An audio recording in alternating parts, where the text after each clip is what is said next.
Hey guys, had a little request for a discussion of sigma and pi bonds, almost certainly as they are with respect to carbon. So, here's what I need you to know. Sigma bonds between a carbon and anything else is the first bond that carbon makes with any other atom. The first one is always sigma, always. If the carbon makes multiple bonds with an atom, like a carbon-carbon double bond or a carbon-carbon triple bond or something, a carbon-nitrogen triple, I don't care what it is, any second or third bond it makes with an atom, those are going to be pi bonds. Check this out. Here is a picture of a compound that I just invented. I don't even know the name of it. But the deal is that every first bond is a sigma bond. So here's a bond between carbon and hydrogen. The first one is a sigma bond. This one is the first one. It's a sigma bond. That one there, the first one, is a sigma bond. That's a sigma bond. That's a sigma bond. That's the first one. That's the first one. That's the first one. One of these is a sigma bond because one of them's the first bond. And that's a sigma bond. Every single bond carbon makes with something else is going to be a sigma bond. But every second or third bond is a pi bond. See, there's a bond there. One of those bonds is a pi bond. The first one's sigma, the second one's pi. Here, there are two extra bonds. There's a second and third bond. One of them's a pi bond, and the other one's a pi bond. Every first one is sigma, and every second or third is pi. So it's easy for you to tell whether it's a sigma or pi bond. But what does that even mean is the real question. Well, here's the deal when it comes down to electron configurations. Sigma bonds are always made from hybridized orbitals, whereas the pi bonds are made from leftover p orbitals. And we decide what the hybridization of the carbon is based off of how many multiple bonds that it makes.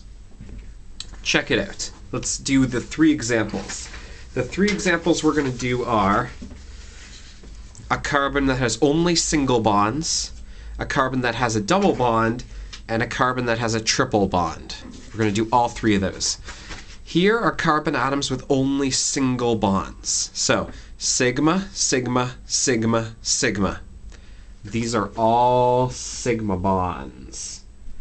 They are made from hybridized orbitals.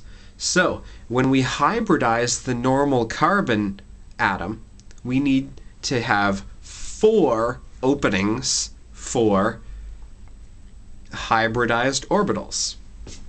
When this carbon, a carbon that has only single bonds, hybridizes, the 1s gets left alone, but the 2s and the p's have to combine. In fact, we need 1, 2, 3, 4 sigma bonds.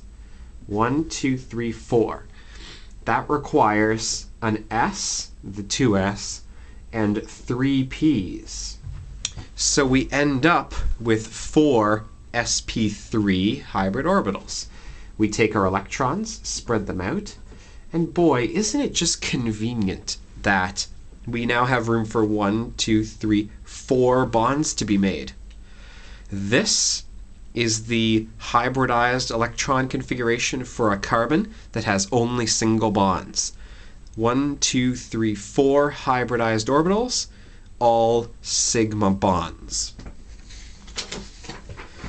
When a carbon makes a double bond, however, it makes 1, 2, 3 sigma bonds and 1 pi bond. The pi bond is the second bond.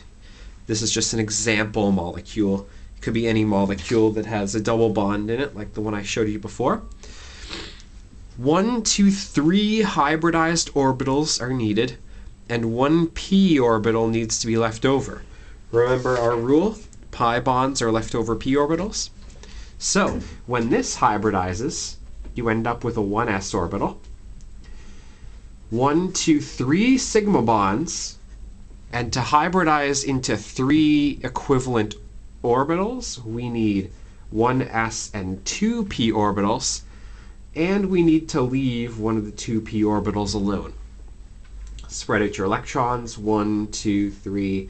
I'm not going to follow Aufbau principle or Hund's rule or whatever that is, but the point here is I can still make 4 bonds. 1, 2, 3 sigma or single bonds, and one opening for a double bond to be made. Any carbon that has a single double bond has this electron configuration for the hybridized carbon. Finally, what happens when a carbon makes a triple bond? Or, really, if it makes 2 double bonds? These are the same case in that this carbon has a sigma bond there and a sigma bond here, but it has 2 pi bonds because the second and the third both count as pi bonds. Here you have a sigma and a sigma. This second one counts as a pi, and this second one counts as a pi. So in both cases you have 2 pi bonds being made. You should know by now that means you have 2 p orbitals left over. Your 1s never gets touched, just like before. And that means you have 2 single bonds being made. You need to hybridize the s with one of the p's. 1, 2, 3, 4 electrons. You can make 2 single bonds and 2 double bonds. Look, guys, we really just came up with the sigma pi orbital hybridization rule stuff to explain why carbon bonds the way that it does, why it has the angles that it does, and why, to be honest, why single bonds can rotate but double bonds can't. I haven't explained the geometry, but just trust me on that one. When a carbon has only single bonds, they're all sigmas, and you need 4 sp3 hybrid orbitals to do it. When you have a double bond, you need 3 sp2 hybrid orbitals for the 3 single bonds, and 1 p orbital left over for the double bond, or pi bond.